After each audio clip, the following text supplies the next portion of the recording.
Well, another beautiful day. Unfortunately, what comes with beautiful days is a lot of noise, especially around here. As you see, they're now building a house directly across the street, and I can barely hear myself think over the pounding, the cutting, and the air compressor that kicks on every 3 minutes. So we're gonna go ahead and drop this garage door down and see if we can muffle some of this noise out so we can get this video knocked out.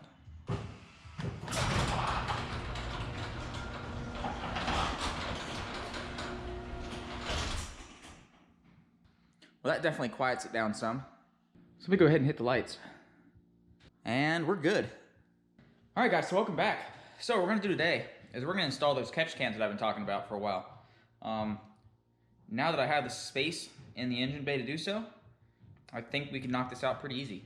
So let's go ahead and jump into it. What I'm gonna be using today can be purchased off of eBay and or Amazon. I know, big surprise. And the links to everything will be in the description below. Now, for the catch cans. Each catch can comes with the can, breather, a tube, which we're not going to use those, a set of 8AN and 10AN fittings and O-rings, and an installation hardware kit for the clamps and the screws to mount to their factory bracket to a aftermarket bracket or custom bracket that you build to put these in your car. Now, the two key features about this can: it has an integrated dipstick, so you can measure the oil level. And as you can see, it has the ability to be a sealed can or an atmospheric can to allow air into the crankcase, as the PCV system would have if you had not put these cans on. What I've already installed are the 8AN fittings, because that's what Nissan and Infiniti use for their plumbing. In order to help get the oil from the engine to the can, I bought some 8AN braided hose line and some brackets that are going to go on the end to clean up the installation, that also have the C-clamps installed in the bottom. So it's a 2-for-1 deal. It'll clean it up and do its job. To help make sure the hose line is ran neatly through the engine bay, I got these figure 8 clamps that'll just help hold the inlet and the outlet hosing together as it travels, as it makes its way through the engine compartment. To mount everything, I'm going to be using these corner braces. I'm going to be using 2 of them to temporarily fabricate the bracketry. The other 2 I'll replicate and then paint wrinkle black to match the finish of the intake system. Since all this is already painted a nice gloss black, I don't think I need to paint or worry about anything else like that, and it should flow nice and neatly with the intakes that are installed already. So having said all that, let's go ahead and get started. So the plan here is to ideally have these catch cans sitting somewhere in here on the passenger side and somewhere in here on the driver's side. Now, I don't know if that's going to be achieved by hooking it to this threaded stud hole here or this open hole that I can put a nut on the bottom of here. Either way, the bracket's going to have to be rounded so it's neat and clean. Also, I want to put the air filter on top. So how deep it sits is going to depend on if the hood will close on both sides and I get clearance. So I'm going to go ahead and put this thing on time lapse and figure out what the hell I'm going to do.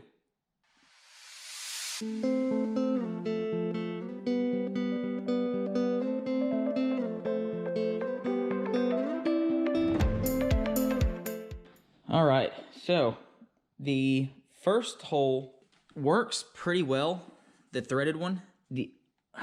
On this side it works well. There's space between the intake and the actual canister. It's not sitting or rubbing on anything underneath the can, which is nice. And it fits nice and close to the rad because I don't have to go that far out. There's nothing really here to stop it. It is not the same on this side. I had to go to the farthest out hole, which when these brackets are painted, it won't be as noticeable. And once it's tightened down, it really doesn't move. But the only issue with going to this hole instead of this one is it is sitting really close to the intake. And I don't really like that. Another issue is if I go to the closer hole, then it hits this hard line, which is also not good. So, I don't know. Level-wise, they're the same height, which is nice. They clear the hood, which is also good. But I just don't think I like them sitting there.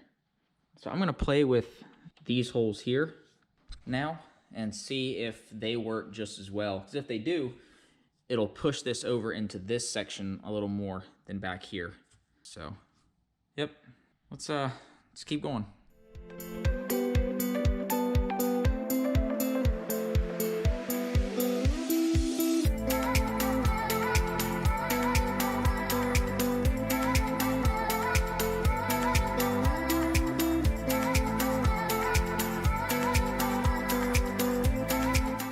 All right, so both mount points clear the hood, which is good. So this will work for that. Now, mounting it here has issues on both sides because it comes in contact with the radiator shroud for the fans. Now, I could get the Dremel and clearance the shroud out just a little bit on both sides just to make a little bit more room. And that's an option. My only concern mounting them this angle versus this angle is that the tubing won't flex or bend enough to get from there down to here without kinking. That's my only issue I'm looking at right now. I think what I need to do is go ahead and bust the tube out and see if I can get the tubing to even work at these angles before I go any further. So we'll go ahead and do that, I guess, and we'll go from there.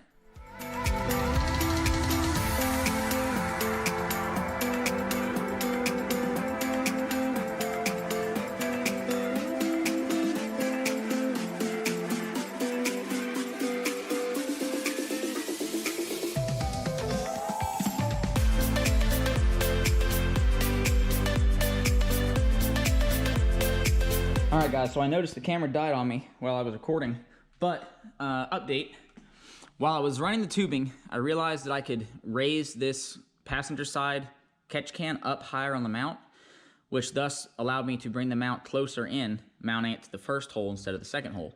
So that's going to take a lot of stress off this elbow right here, which is good.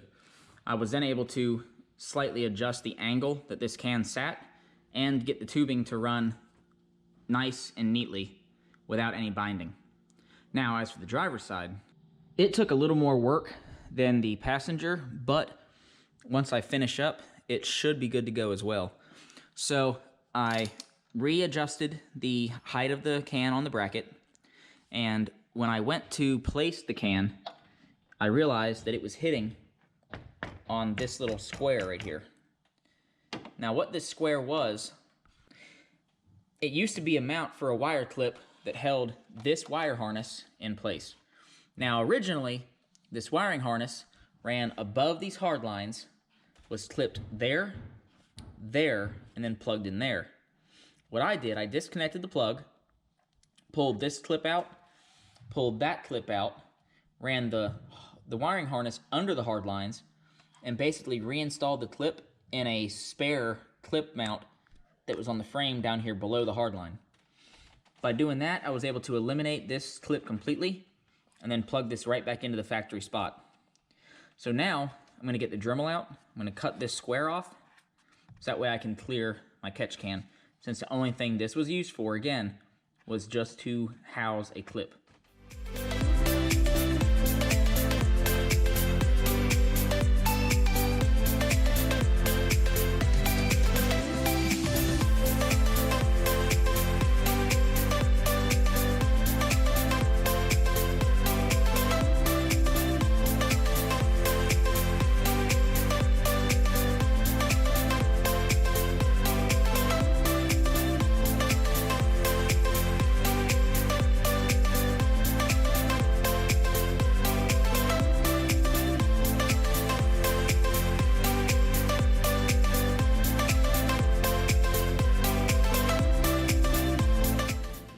Alrighty, so here is the driver's side. It is mounted. I trimmed the bottom to get it level with the original bracket that came on the can. It's locked down. I had to cut the screws down because they are meant to be mounted this way in with the nuts on the outside, but because of clearancing and the way I have it set up, couldn't do that. So I got this mounted. Let me show you how it fits in the car. Alright, so as I said, I cut off that square right there, so that's gone. And then right here on this corner, I made a little tiny notch and just brought it down flat to the fan cover just to get rid of that little bit of height. So that way, when I bring the can in, it lines right up with the hole and everything clears down there. So I'm gonna go ahead and mount this one up, test fit the hood again, and then I'll replicate this exact setup on the mount bracket on the passenger side. Both passenger and driver are in. I rounded out the edges of the brackets so that way they have a nice clean look when I paint them black. You barely even see they're there. Same thing on this side, looking good. They are not in their permanent mounting place yet because I have to take them all off to paint the brackets. But you get the idea. The hood closes, everything works the way it needs to. And while I was doing the brackets, I had a knock at the door and got a little surprise package. So as you can see, this is the original silicone coupler that was up here on this first section. I replaced it with a 3-inch coupler with the hump in the center, so that way it gives the intake area in here a little more flexibility when the engine moves on throttle. So that should help me in keeping this intake stabilized. So now that both sides are done, I'm gonna go ahead and pull up the tubing again, get the tubing mocked up, cut, and installed on each can. And once that's all done, we'll take it all back out, paint the brackets, reinstall it all back in again, and call this done.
Guys, well, it's the next morning. As you can see, they are in full effect, but it's all right. I'm gonna talk over them for right now because I'm not gonna be on here long. I got the catch cans out of the car. As you can see, I got all of the upper lines connected and the lower lines hooked to the actual sensors. They're locked in, so all that's good.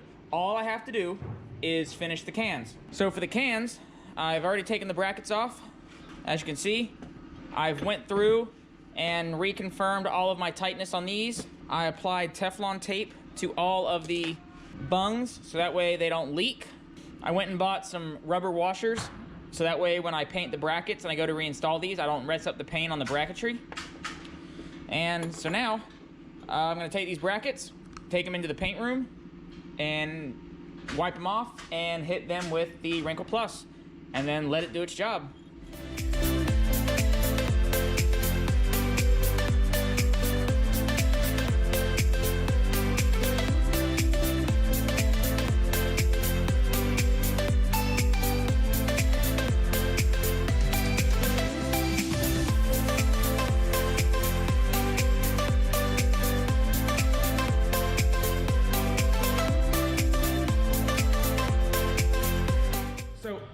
I know there's gonna be a lot of people that already know this, but for those that don't, like I didn't, the issue that I have right now is a vacuum leak.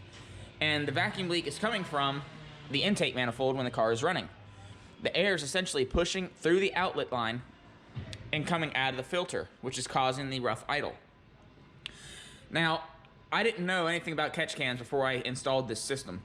So it took me a little bit of discovering last night to figure out what I needed to do or what I could try to make this run better. So I have two options. I can either A, remove the filters, cap off the tops, into a sealed system. It'll act the same way the PCV system did when it had the pipes directly from here to here. The only difference is it'll collect the oil in the can. The other option is to run a true atmospheric system, which is leaving the filters, capping this off, and capping these off. So that way the air stays in the manifold, it gets air through the back of the crankcase, and it expels air through the check valve out of the filters where the oil's collected in the cans. So we're gonna go ahead and do both setups, test run the car, see how the car likes both of them, and ultimately decide which one looks better and which one performs best, and that's the one we'll go with. All right, so the first one we're gonna try is the sealed system, because basically it was the easiest to set up. All I had to do was take the filters off and put the caps in. So I'm gonna go ahead and get back in the car, crank it up, and we'll see how it sounds. All right, so I'm not looking for any check engine lights regarding the cans themselves, because that's usually a rare occurrence. What I'm actually listening for are vacuum leaks, since we were messing with the intake system. But since there are no codes, and the idle is down between 600 and 700 RPMs where it's supposed to be, and the car is warmed up, I think we're good to go. So I'm gonna go ahead and turn it off, get out, and we'll start the atmospheric testing. All right, so we're ready for atmospheric testing. So what I did, I put the filters back on, I took the caps and put them on the outlets on both sides. The wire's still there, just in case I decide to hook it back up. I disconnected them from the upper area and capped them off with the silicone caps that I used when I did the PCV delete video. So now that all of that's done, we're gonna go ahead and test this now and see how that goes. All right, so here's the first atmospheric test. Again, no engine codes, no vacuum leaks. Car runs and sounds the way it's supposed to. So let's go ahead and knock out the last and final catch can setup. All right, so the third and final setup we're gonna run on this car is a second atmospheric system. But this system, however, deletes the factory PCV system entirely and is utilized for those who like to run 3-inch intakes or just want to clean up the areas up in here and through here for, you know, display purposes, for visual acuity, things like that. This is a little more elaborate, more time-consuming process than the other two, but I'll walk you through them real fast. So this portion may take a little long. If you don't want to hear the explanation, you just want to see the result, go ahead and skip through about 3 minutes. But if you want to hear, follow along. So in order to make this work, you got to have 8A in line to go to your PCV valve section. You got to have 10A in line to go to the ports on the back of the crankcase. Now, with the line, you got to get your appropriate size fittings and any type of clips you want to use for dress up, just to keep everything organized. For the intake tube, I have a PVC plug that I used to tap in here and plug this, and I closed it off with a zip tie. Now, until I can get more of these clips to replace the zip tie with, I'm going to use zip ties on both sides just for uniformity purposes. Now, in order to get this line to run to the back, what I ended up doing was I took the factory PCV elbow that was used on the driver's side, and I put it on the passenger side, so that way it curved up just enough to clear all this other piping, but still run in line with my intake system. And I have a plastic connector that I got at AutoZone that just goes in between both lines and really seals everything up and keeps it solid. So the passenger side is done. Now, I'm not using the factory PCV valve. In order to make this work, since the crankcase isn't under as much vacuum because it's no longer connected to the intake system and it's purely relying on the filter to get the airflow, the one-way check valve and the PCV valve is not going to be able to open effectively with the lower pressure that this filter is going to import air in. So to alleviate that, you can either buy an AN fitting to replace the PCV valve, or you can buy a second set of PCV valves. I got these off eBay for 10 bucks a piece. I actually did a full PCV delete video that you can click on the link above up here to view on how I hollowed this out and all in the process. But I'm essentially going to use that in place of this, so that way the valve is gone and it allows the crankcase to expel that pressure whenever it needs to into the can. The can will then catch the oil, recirculate the air right back into the crankcase at the back port, and continue the cycle, eliminating the air intake system completely. Here is the PCV plug that I was referring to. It just slips into the intake tube. I will use the zip ties, as I said, until I can buy more of the factory clips to hold it in place. I'll go ahead and swap these out and get all this line hooked back up and get this put back together. Once it's all back together, we'll give the car a test run and we'll see how she works. So after letting it get up to temperature, the RPM gauge is again resting where it needs to at 700 RPM. No vacuum leaks to be known and no check engine codes. So I think I'm good to go for this test as well. Now I just need to decide which system I want to actually run, the sealed, atmospheric 1, or atmospheric 2. Well, we've covered 3 different catch can systems for the VQ series of engines, and these can be used in pretty much any orientation of car, whether it be a G series, Q series, a 370, so on and so forth. I know there are a lot of probably other ways that you can run these catch cans, but these are the 3 systems that I researched and found to be the most widely used and effectively used currently.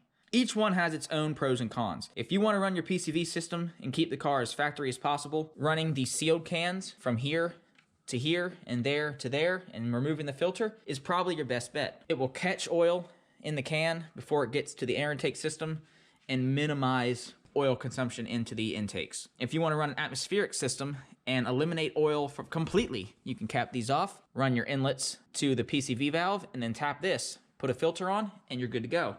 If you plan on running filters or an atmospheric system, just be advised you will smell oil in the cab with the AC on and it not recirculating the air. That is due in part to the oil being expelled through the filter instead of it running back into a sealed closed intake system. If your ultimate goal is to run 3-inch intakes and tune, and at that point this is no longer available, this current setup is probably the best bet for you. I'm going to continue running this current system mainly because it does clean up the engine bay significantly, and I do have intentions of replicating this system but in a 3-inch style now that I understand the basic concepts of how the intake system works. If you plan on running this system the way I have it mounted right here, you can still untwist the bottom of the can to empty it without taking it off of the bracket, which is nice. So overall, if you are enjoying the content and you have not already, be sure that you subscribe to the channel, like the video because it helps me with my analytics, and hit that bell notification so that way you can be notified of any future content as it's uploaded. And I hope that I will see you again on the next one.